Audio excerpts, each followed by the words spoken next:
Hi friends, welcome to Radhika kitchen. ఈరోజు మనం చేసుకోబోయేది tomato egg curry. 2 tablespoons oil heat అయ్యాక 1 టేబుల్ స్పూన్ జీలకర్ర వేగాక 2 ఆనియన్స్ కట్ చేసి యాడ్ చేసుకోవాలి. ఇవి మగ్గేలోపు మిక్సీ జార్లో 3 టమాటాస్ కట్ చేసి వేసుకోవాలి.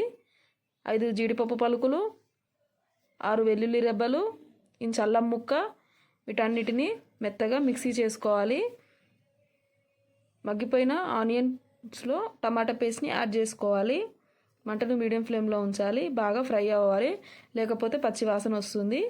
ఈలోపు 2 స్పూన్స్ పెరుగుని తీసుకొని ఇలా మిక్స్ చేసుకోవాలి. ఫ్రై అయిన టమాటా పేస్ట్లో ఈ పెరుగుని యాడ్ చేసుకోవాలి.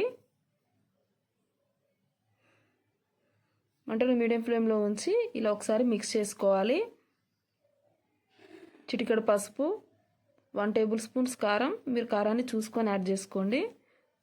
రుచికి సరిపడినంత సాల్ట్, ధనియాల పొడి, గరం మసాలా,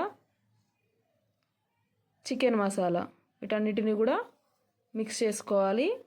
చపాతీలోకి కానీ అన్నంలోకి కానీ కమ్మగా ఉంటుంది. మీరు కూడా ఇంట్లో ట్రై చేయండి.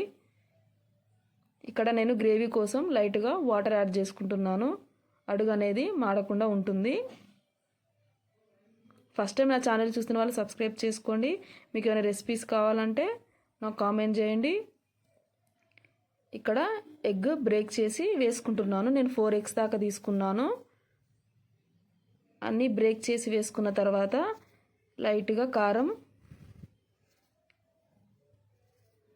కొంచెం సాల్ట్, మంటను మీడియం ఫ్లేమ్లో ఉంచి మూత పెట్టి ఒక 10 నిమిషాల పాటు ఉడికించుకోవాలి.